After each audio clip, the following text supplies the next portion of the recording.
ಈ ರೈನಿಂಗ್ಸ್ ಕಬ್ನ ಕೆ ಜಿಗೆ ಏನು ರೇಟ್ ಇರುತ್ತೆ, ಮತ್ತು ಸೀಟು ಕೆ ಜಿಗೆ ಏನು ರೇಟ್ ಇರುತ್ತೆ, ಅಪಲೋ ಸೀಟು ಅಪಲೋ ಕಬ್ನ ಮತ್ತು ಕೂಲಿ ಕೆ ಜಿಗೆ ಎಷ್ಟಿರುತ್ತೆ. ಈಗ ಇರುವ ಹೊಸ ಮನೆ ಹತ್ತಿರ ಬೇಕಾದಷ್ಟು ಜಾಗವಿದೆ. ಇಬ್ಬರು ಮಕ್ಕಳಿಗೆ ಹೊಸ ಮನೆ ಕಟ್ಟಲು ತುಂಬ ಸಾಲ ಆಗುತ್ತಿತ್ತು. ಅದರಿಂದ ಈ ಮನೆ ಮಾರಿದ್ದು ಉತ್ತಮವಾಯಿತು ಕೆಂಪಣ್ಣ. Thank you. ಇದ್ರ ಬಗ್ಗೆನೇ ಇವತ್ತು ಸಾಕಷ್ಟು ಮಾತಾಡೋದು ಇರುವಂಥದ್ದು. ಪೂರ್ತಿ ವಿಡಿಯೋನ ನೋಡಿ. ಅಲ್ಲಿ ಇನ್ನೂ ಕೆಳಗೆಲ್ಲ ಗುಡ್ಸಿಕ್ಕಿಲ್ವಾ? ಟೈಮ್ ಆಯ್ತದೆ. ಕಾಣಿಸುತ್ತೆ ನಮ್ಮ ಹಳೆ ಮನೆ ಇಲ್ಲಿ ಕಾಣಿಸುತ್ತೆ. ಹಾಯ್, ವೆಲ್ಕಮ್ ಟು ಸಕ್ಕರೆನಾಡು ಕೆಂಪ ಯೂಟ್ಯೂಬ್ ಚಾನಲ್. ಅಂದರೆ ಈ ಮನೆ ಮಾರಿದ್ದೀನಿ ಅಂತ ಒಂದು ನಿನ್ನೆ ವಿಡಿಯೋ ಹಾಕಿದೆ. ಅದಕ್ಕೆ ಹಲವಾರು ಜನ ತುಂಬ ಬೇಸರನ ವ್ಯಕ್ತಪಡಿಸಿರುವಂಥದ್ದು. ಅಂದರೆ ಈ ಮನೇನ ನೀವು ಮಾರಬಾರ್ದಿತ್ತು, ಕಳ್ಕೋಬಾರ್ದಿತ್ತು. ಹಿರೀಕರು ಹುಟ್ಟಿ ಆಡಿ ನೀವು ಎಲ್ಲ ಬೆಳೆದಂಥ ಮನೆ, ತುಂಬ ಅವಿನಾಭಾವ ಸಂಬಂಧ ಇರುತ್ತೆ. ಅಂದರೆ ಈ ಮನೇನ ನೀವು ಉಳಿಸ್ಕೋಬೇಕಾಯಿತು. ಇಬ್ಬರು ನಿಮಗೂ ಕೂಡ ಗಂಡು ಮಕ್ಕಳಿದ್ರು. ಹಲವಾರು ರೀತಿ ಕಮೆಂಟ್ ಬಂದಿದ್ದಾವೆ. ಆ ಕಮೆಂಟ್ಗೆ ಈಗ ಉತ್ತರ ಕೊಡ್ತೀನಿ.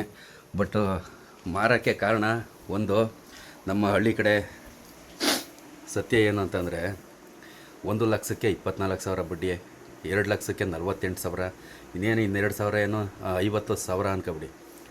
50,000 ಎಷ್ಟಕ್ಕೆ? 1 ವರ್ಷಕ್ಕೆ 2 ಲಕ್ಷಕ್ಕೆ 50,000 ಆಗೋಯ್ತು. ನೀವು ನಂಬಲ್ಲ, ನಾನು ಅಲ್ಲೇ ಒಂದು 3 ವರ್ಷ ಆಗೈತೆ. ಒಂದು 2 ವರ್ಷನೇ ಏನು ಕಳಿ ಕಬ್ಬಿತ್ತು. ಕಬ್ಬಲು ಏನೋ ಒಂದು ಅಂಥ ಲಾಭಕ್ಕೆ 1 ವರ್ಷಕ್ಕೆ 50,000 ಅಂತಂದ್ರೆ ಅದು ಲಾಭ ಏನಲ್ಲ. ಸೌತೆ ನೆಟ್ಟೆ ಲಾಭ ಸಿಗಲಿಲ್ಲ, ಚೆಂಡು ನೆಟ್ಟೆ ಲಾಭ ಸಿಗಲಿಲ್ಲ, ಈಗ ಟೊಮೊಟೊ ನೆಟ್ಟೆ ಇದು ಕೂಡ ಲಾಭ ಸಿಗಲಿಲ್ಲ. 3 ಬೆಳೆ ಮಾಡಿದ ಬೆಳೆನೇ 3 ಬೆಳೆನೂ ಹೋಗಲಿಲ್ಲ. ಒಂದು 10 ರೂಪಾಯಿ ಕೂಡ ನಮ್ಮದೇ ಒಂದು 30 40,000 ರೂಪಾಯಿ ನಮ್ಮದೇ ಲಾಸ್ ಆಯಿತು. 2 ವರ್ಷಕ್ಕೆ 40,000 ನಮ್ಮದೇ ಆಯಿತು. 10 ರೂಪಾಯಿ ಆದಾಯ ಇಲ್ಲ ಅಂದಾಗ ಈ ಥರ ಏನಾರ ಒಂದು ವೇಳೆ ಸಾಲ ಮಾಡಿಕೊಂಡ್ರೆ, ಇವೆಲ್ಲ ಕ್ಯಾಲ್ಕುಲೇಷನ್ ಮಾಡದೆ ಸಾಲ ಮಾಡಿಕೊಂಡ್ರೆ ಲಕ್ಷಕ್ಕೆ ಲಕ್ಷ ಬೆಳ್ಕೊಂಡು ಏನಾಗುತ್ತೆ ಅಂತಂದರೆ, ಹಲವಾರು ಜನದ ಕೇಸು ತುಂಬ ಆಗಿದ್ದಾವೆ. ಹಂಗೆ ಯಾವುದನ್ನೋ ಒಂದು ಏನೋ ಮಾಡ್ತೀನಿ ಅಂತ ಹೋಗಿ ಇನ್ನೊಂದು ಮಾಡಿ ಅದು ಮಾಡಿ ಇದು ಮಾಡಿ ಬಡ್ಡಿ ಜಾಸ್ತಿಯಾಗಿ ಕೊನೆಗೆ ಜಾಗನೇ ಮಾರುವಂಥ ಸಿಚುವೇಶನ್ ಬಂದುಬಿಡ್ತದೆ. ಜಾಸ್ತಿ ಬೆಲೆ ಒಂದು 10 ಲಕ್ಷ 15 ಲಕ್ಷ ಹಿಂಗೇನಾರ ಸಾಲ ಆಯಿತು ಅಂದ್ಕೊಳ್ಳಿ, ಅದಕ್ಕದು ಏನಾರ ಬೆಳ್ಕಂಡು ಅದೇನಾರ ಒಂದು 50 ಲಕ್ಷಕ್ಕೆ ಯಾವ್ದಾರ ಒಂದು ಪ್ರಾಪರ್ಟಿ ಹೋಗುತ್ತೆ ಅಂತಂದರೆ ಅದನ್ನೇ ಮಾರುವಂಥ ಸಿಚುವೇಶನ್ ಬರ್ತವೆ. ಸೊ ಅದಕ್ಕೋಸ್ಕರ ಆದಾಯದ ಮೂಲ ಇಲ್ಲ ಅಂದಾಗ ಸಾಲ ಮಾಡೋಕ್ಕೆ ಹೋಗ್ಬಾರ್ದು. ಸಾಲ ಮಾಡಿದ್ರೂ ಎಲ್ಲ ಕ್ಯಾಲ್ಕುಲೇಷನ್ ಮಾಡಿ ಅಂದಾಜು ಮಾಡಿ ಇಷ್ಟಕ್ಕಾದರೂ ನಾನು ತೀರಿಸ್ಕೋಬೋದು ಅನ್ನೋ ಒಂದು ಕೆಪಾಸಿಟಿಯಿಂದ ಸಾಲಕ್ಕೆ ಕೈ ಹಾಕಬೇಕು. ಇಲ್ಲ ಅಂತಂದರೆ ಈಗ 7 ಲಕ್ಷ ಅಂದ್ಕೊಳ್ಳಿ, 7,10,000 7,10,000 ಅಂತಂದರೆ ಹುಡುಗಾಟದ ಮಾತಾ. ನಾವೇನೋ ಗೌರ್ಮೆಂಟ್ ಕೆಲಸನ ಅಥವಾ ಹೊಲ್ತವು ವ್ಯವಸಾಯ ಮಾಡಿದ್ರೆ ಆ ರೀತಿ, ಕೂಲಿಗೆ ಹೋದ್ರೆ ಎಷ್ಟು ಕೊಟ್ಟರು? ಒಂದು 700 500 ಇಲ್ಲ 1,000 ಅನ್ಕೊಳ್ಳಿ. ಗಾರೆ ಕೆಲಸಕ್ಕೆ ಹೋದ್ರೆ 1,000. ತಿಂಗಳು ಪೂರ್ತಿ ಕೂಲಿ ಮಾಡೋಕ್ಕಾಗದ? ಏನೋ ಒಂದು 20 ದಿನ ಹೋಯ್ತೀವಿ, 20,000 ಮನೆ ಖರ್ಚು ಒಂದು 10,000 15,000 ತಿರೋಯ್ತದೆ ಅಂದ್ಕೊಳ್ಳಿ. ಇನ್ನು 5,000 ಉಳಿಸ್ಕೊಂಡು ಏನು ಮಾಡೋಕ್ಕಾಗೋದು? ಈ ಥರ ಎಲ್ಲ ಇರ್ತವೆ. ಆದಾಯದ ಮೂಲ ಇಲ್ಲ ಅಂದಾಗ ಜಾಸ್ತಿ ಸಾಲ ಮಾಡೋಕ್ಕಾಗಲ್ಲ. ಅದರಿಂದ 7 ಲಕ್ಷದ ಅಂತಂದರೆ ಇದು ಕಳ್ಕೊಳ್ಳೋಕ್ಕೇನು ಇಷ್ಟ ಇರಲಿಲ್ಲ. ಇದ್ದಿದ್ರೆ ಯಾವತ್ತಾರು ಒಂದಿನ ಉಪಯೋಗ ಆಗೋದು. ಅಂದರೆ ಇಬ್ಬರು ಗಂಡು ಮಕ್ಕಳು ಕೂಡ ಇದ್ರು ಉಪಯೋಗ ಆಗೋದು. ಸಿಚುವೇಶನ್ ಏನು ಮಾಡೋಕ್ಕಾಗಿಲ್ಲ. ಇವ್ರಿಗೋಸ್ಕರನೇ ಎಲ್ಲ ಅದು ಅಂದರೆ ಮಾಡ್ತಾ ಇರುವಂಥದ್ದು. ಅಂದರೆ ನಮ್ಮ ಅಯ್ಯ ಮಾಡಿದಂಥ ಮನೆ ಇದು. ಅವ್ರಿಗೋಸ್ಕರ ಈಗ ನಾವು ಅವ್ರಿಗೋಸ್ಕರ ಮಾಡ್ತಾ ಇರುವಂಥದ್ದು. ಸಾಕು, ಏನಿಲ್ಲ, ಅವ್ರಿಗೇನು ತೊಂದರೆ ಇಲ್ಲ. ಇನ್ನು ಅವರು ತಲೆ ಕೆಡಿಸ್ಕೊಳ್ಳೋದು ಅವರ ಮಕ್ಕಳ ಕಾಲಕ್ಕಷ್ಟೇ. ಅವ್ರೇನಾರ ತಲೆ ಕೆಡಿಸ್ಕೊಂಡ್ರೆ ಸದ್ಯಕ್ಕೇನು ಯೋಚನೆ ಮಾಡೋ ಸೀನ್ ಇರೋಲ್ಲ. ಓಕೆ, ಈಗ ಬಂದು ಅಲ್ಲಿ ಸೀಟ್ ಹಾಕುವಂಥ ಕೆಲಸ ನಡೀತಾ ಐತೆ. ಸೀಟ್ ಹಾಕ್ಸೋಕ್ಕೆ ಎಲ್ಲ ರೆಡಿ ಆಗೈತೆ. ಅಲ್ಲೇ ಬಣ್ಣ ಎಲ್ಲ ಹೊಡೆದು ಮತ್ತು ಸೀಟು ಎಲ್ಲ ತಗೊಬಂದಾಗದೆ. ಇವೆಲ್ಲ ಕ್ಯಾಲ್ಕುಲೇಷನ್ನು ಸಿಕ್ಕಾಬಟ್ಟೆ. ಒಂದು ವರ್ಕ್ ಮಾಡೋದಾಗಲಿ ಮತ್ತು ಅದು ಐಟಮ್ಮು ತರೋದಾಗಲಿ, ನಾವು ಏನು ಅನ್ಕೋತೀವೋ ಅದಕ್ಕಿಂತ ಅದು ಎಷ್ಟೆಷ್ಟು ಆಗೋಯ್ತದೆ. ಇದೆಲ್ಲನೇ ಕೂತ್ಕೊಂಡು ಹೇಳ್ತೀನಿ. ಈಗ ಪೂರ್ತಿ ಮೊದಲು ಕ್ಲೀನ್ ಮಾಡಬೇಕು. ಕ್ಲೀನ್ ಮಾಡೋದೇ ಆಗೋಗಿದೆ. ಬರ್ತೀವಿ, ನೀಟಾಗಿ ಕ್ಲೀನ್ ಮಾಡ್ತೀವಿ.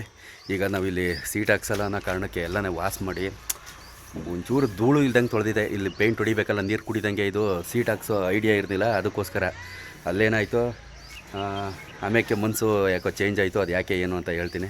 ಆಮೇಲೆ ಸೀಟ್ ಹಾಕ್ಸೋಕೆ ಒಂದು ಪ್ರಯತ್ನ ಪಟ್ಟಾಗ ಹಿಂಗೆ ತಿರ್ಗಾ ಎಲ್ಲ ಅಲ್ಲಿ ಸಿಮೆಂಟ್ ಮೆತ್ತಿ ಅಲ್ಲಿ ಎಲ್ಲ ಹೊಡೆದು ಸಿಮೆಂಟ್ ಮೆತ್ತದ್ರೆಲ್ಲ ತಿರ್ಗಾ ಎಲ್ಲ ಈಗ ಧೂಳಾಯಿತು. ಒಂದೊಂದು ಕೆಲಸ ಆದಂಗೆ ಕ್ಲೀನ್ ಮಾಡ್ತಾನೆ ಇರಬೇಕು. ಬಂದು ತಿಳಿಸ್ತೀನಿ. ಆಮೇಲೆ ಈಗ ಸ್ವಲ್ಪ ಕಸ ಹೊಡೆದು ಸ್ವಲ್ಪ ರೆಡಿ ಮಾಡಬೇಕು. ಈ ರೈನಿಂಗ್ಸ್ ಕಬ್ನ ಕೆ ಜಿಗೆ ಏನು ರೇಟ್ ಇರುತ್ತೆ, ಮತ್ತು ಸೀಟು ಕೆ ಜಿಗೆ ಏನು ರೇಟ್ ಇರುತ್ತೆ, ಅಪೋಲೋ ಸೀಟು, ಅಪೋಲೋ ಕಬ್ನ, ಮತ್ತು ಕೂಲಿ ಕೆ ಜಿಗೆ ಎಷ್ಟಿರುತ್ತೆ, ಇದೆಲ್ಲನೂ ಈ ವಿಡಿಯೋದಲ್ಲಿ ಸಂಪೂರ್ಣವಾಗಿ ತಿಳಿಸ್ಕೊಡ್ತೀನಿ. ಕಬ್ಣನೇ ಚಿನ್ನ ಆಡ್ದಂಗೆ ಆಡ್ತಾರೆ. ಅಯ್ಯೋ ನನ್ನ ಚಿನ್ನ ಅನ್ನೋ ಥರ, ಅಂದರೆ ಸೇಲ್ ಒಂದು ಬಿಸ್ನೆಸ್ ಥಿಂಕಿಂಗು ಮೈಂಡು, ಬಿಸ್ನೆಸ್ ಮೈಂಡಲ್ವಾ ಅವೆಲ್ಲ. ಸೇಲು ಅಪೋಲೋ ಅದ್ಯಾವ್ಯಾವೋ ಅವೇ, ಅಂದರೆ ಜಾಸ್ತಿ ರನ್ನಿಂಗ್ ಇರುವಂಥದ್ದು ಅಂದರೆ ಅಪೋಲೋ. ಈ ಸೀಟು ಕೂಡ ಅಪೋಲೋನೇ. ಇದು ಬಂದು ಕೆ ಜಿ 84, 85, 86 ಹಿಂಗೆಲ್ಲ ಮಾಡ್ತಾರೆ. 84, 85, 86. ಅವರು ಅಂಗಡಿಗೆ ತಕ್ಕಂತೆ, ಕಸ್ಟಮರ್ಗೆ ತಕ್ಕಂತೆ, ಪರಿಚಯ ಇರೋದ್ರ ಮೇಲೆ ಡಿಫೆಂಡು ಅವೆಲ್ಲ. 84ರಿಂದ 86ವರೆಗೂ ಈಗ ಪ್ರೆಸೆಂಟು ರೇಟು ನಡೀತಾ ಇರುವಂಥದ್ದು ರೈನಿಂಗ್ಸ್ ಕಬ್ಣ. ಅದರಲ್ಲೂ ಗೇಜು ಹೆವಿ ಗೇಜ್ ಇರುವಂಥದ್ದು. ಹೆವಿ ಗೇಜ್ ಏನಾರ ಇದ್ದರೆ ಜಾಸ್ತಿ ದುಡ್ಡು ಅಂತಾರೆ, 85 ಅಂತಾರೆ. ಕಮ್ಮಿ ಗೇಜ್ ಇದ್ದರೆ 76 ಅಂತಾರೆ. ಗೇಜು ಅಂತಂದರೆ ಇದು ಒಂದು ಮಂದಾಗಿರೋದು, ಸಿಲುವಾಗಿರೋದು, ಅದ್ರ ಮೇಲೆ ಡಿಪೆಂಡು. ನನಗೆ ಹಾಕಿದ್ದು ಎಲ್ಲ ಟೋಟಲ್ ಅಪೋಲೋನೇ. ಅಪೋಲೋ ಕಾಣಿಸ್ತಾನೆ ಇಲ್ಲ, ಅಲ್ಲೇ ಐತೆ ಅಪೋಲೋ ಅಂತ ಅಂದ್ಬಿಟ್ಟು. ಹಾಕಿರುವಂಥದ್ದು ಪೂರ್ತಿ ಅಪೋಲೋನೇ. ಟೋಟಲ್ 86 ರೂಪಾಯಿ, 86 ರೂಪಾಯಿ ಕೆ ಜಿ, 86 ರೂಪಾಯಿ. ಗುಡ್ಸಾಯ್ತಲೇ ತುಮ್ಕೊ ಪಟಪಟ್ನೆ. ಇನ್ನೂ ಏನು ಇತ್ತಾಗೆಲ್ಲ ಗುಡ್ಸ ಇಲ್ವಲ್ಲ, ಎಲ್ಲ ನೀಟಾಗಿ ಗುಡ್ಸು ಪಟಪಟ್ನೆ. ಹಾಂ, ಕಾಣಿಸುತ್ತೆ ನಮ್ಮ ಹಳೆ ಮನೆ ಇಲ್ಲಿ ಕಾಣಿಸುತ್ತೆ.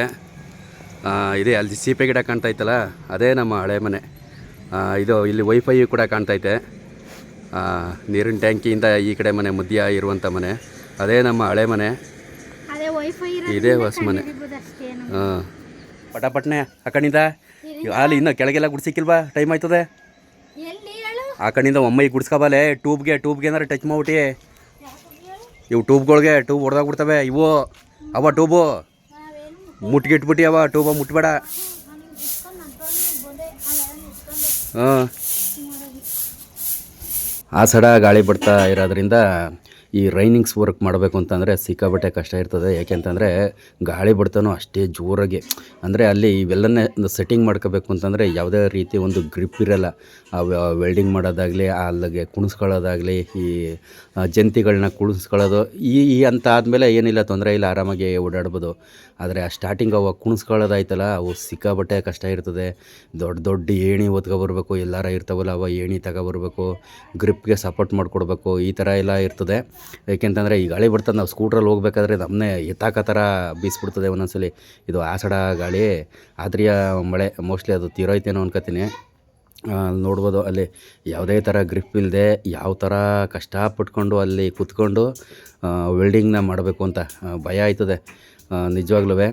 ಆಮೇಲೆ ಈ ಕಬ್ಬಿಣದ ಕೆಲಸ ಮಾಡೋಕ್ಕೆ ಕೆಲವರು ಬರ್ತೀನಿ ಅಂತ ಅಂದರು, ಬರಲಿಲ್ಲ. ಇನ್ನು ಕೆಲವು ಕಾಂಟ್ಯಾಕ್ಟ್ ನಂಬರ್ಗೆ ನಾನೇ ಕಾಲ್ ಮಾಡಿದೆ, ಅವರು ಕೂಡ ಬರಲಿಲ್ಲ. ಆಮೇಲೆ ನಾನೇ ಸೋಷಿಯಲ್ ಮೀಡಿಯಾಗೆ ವಿಡಿಯೋ ಮಾಡಿ ಹಾಕ್ಬಿಟ್ಟೆ. ನಮ್ಮ ಗೆಳೆಯ ವಿಜಯವರ ನಂಬರ್ ಹಾಕ್ಬಿಟ್ಟು, ಈ ಥರ ವರ್ಕ್ ಮಾಡೋರು ಯಾರಾದರೂ ಇದ್ದರೆ ದಯವಿಟ್ಟು ಕಾಲ್ ಮಾಡಿ ಅಂತ ಅಂದ್ಬಿಟ್ಟು, ಅದಕ್ಕೆ ಒಂದು ಸುಮಾರು ಕಾಲ್ಗಳು ಬಂದು. ಆ ಕಾಲಲ್ಲೆಲ್ಲ ಬರೀ ನನ್ನ ನಂಬರು, ನನ್ನ ಜೊತೆ ಮಾತಾಡಬೇಕು ಅಂತಲೇ ಹೇಳ್ತಿದ್ರು. ಕೊನೆಗೆ ಕೊಪ್ಪದಿಂದ ಒಬ್ಬರು ಮತ್ತು ಕೇರ್ಪೇಟೆಯಿಂದ ಒಬ್ಬರು ಮಾಡಿದರು ವರ್ಕ್, ಬರ್ತೀವಿ ಮೆಜರ್ಮೆಂಟ್ಗೆ ಅಂತ ಅಂದ್ಬಿಟ್ಟು. ಅದಕ್ಕೆ ಮೊದಲೊಬ್ಬರು ಮೆಜರ್ಮೆಂಟಿಗೆ ಬರ್ತೀನಿ ಅಂತ ಅಂದ್ಬಿಟ್ಟು ಬರಲಿಲ್ಲ. ಫೈನಲಾಗಿ ನಮ್ಮ ಮನೆ ಕೆಲಸಕ್ಕೆ ಒಬ್ಬರು ಬಂದಿದ್ದರು, ಅಣ್ಣರು.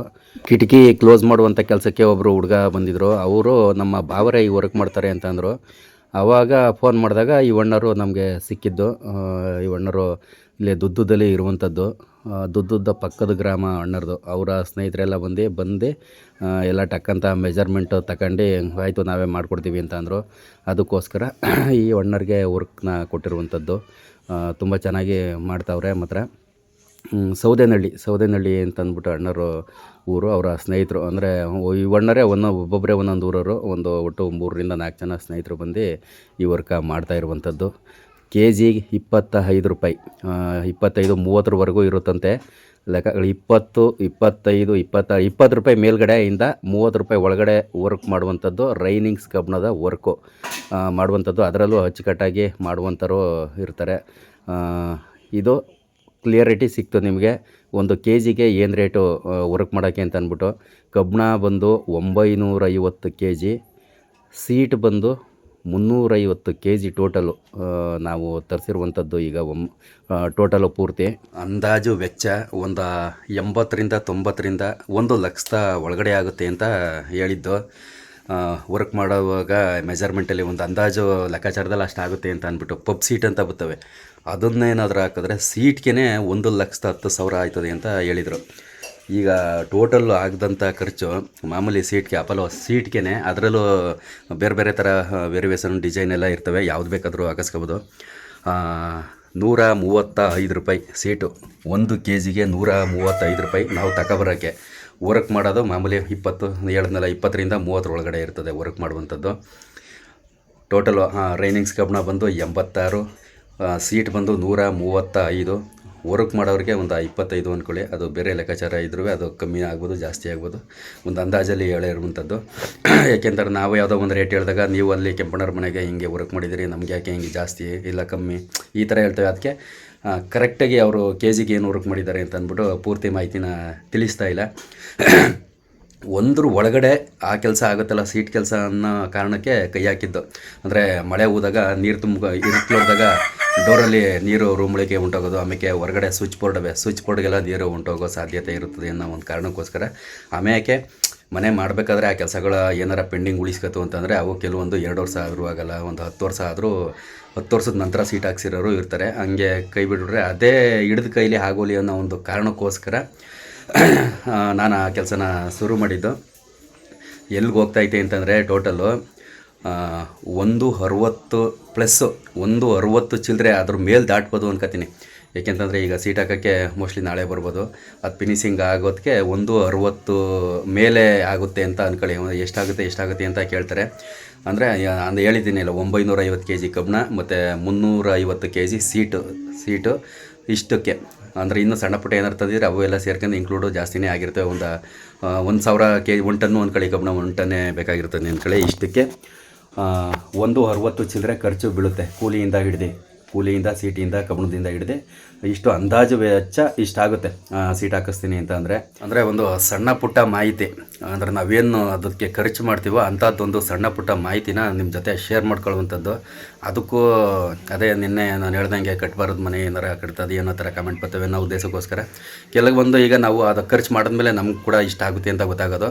ಸೊ ಆ ಉದ್ದೇಶಕ್ಕೋಸ್ಕರ ಹಿಂಗೆ ಅಲ್ಲದೆ ಸೀಟ್ ಆಗ್ತಾ ಇರುವಂಥದ್ದು ಒಂದು ಇಷ್ಟು ಖರ್ಚು ಬೀಳುತ್ತೆ ಅನ್ನೋ ಒಂದು ಕಾರಣಕ್ಕೋಸ್ಕರ ನಿಮಗೆ ಹೇಳ್ಕೊಂಡಿದ್ದು. ಆಮೇಲೆ ಈ ಮನೆ ಏನು ತುಂಬ ಬೇಸರ ವ್ಯಕ್ತಪಡಿಸ್ತಾ ಇದ್ದರು. ಒಂದು ದಿನಕ್ಕೆ 75,000 ಹೋಗೈತೆ ವಿಡಿಯೋ ಇದು. 75,000 24 hours ಅಂತಂದರೆ ಒಂದು ದಿನಕ್ಕೆ 75,000 ರೂಪಾಯಿ, 75,000 ವ್ಯೂಸು ರೀಚ್ ಆಗಿರುವಂಥದ್ದು. ಇಬ್ಬರು ಗಂಡು ಮಕ್ಕಳಿದ್ದರು ಅಲ್ಲ, ಅದಕ್ಕಾಗಿ ಕಷ್ಟವ ಸುಖ ಮನೆ ಉಳಿಸಿಕೊಳ್ಳಬೇಕಾಗಿತ್ತು. ಪುನಃ ತಗೊಳ್ಳೋದು ತುಂಬ ಕಷ್ಟ. 7.5 ಲಕ್ಷ ಕಮ್ಮಿನೇ ಅಂತ ಮಾಡಿದ್ದಾರೆ. ನಿಜ 7.5 ಲಕ್ಷ ಅಲ್ಲ, 7,10,000 ಕೊಟ್ಟಿರುವಂಥದ್ದು ಕಮ್ಮಿ.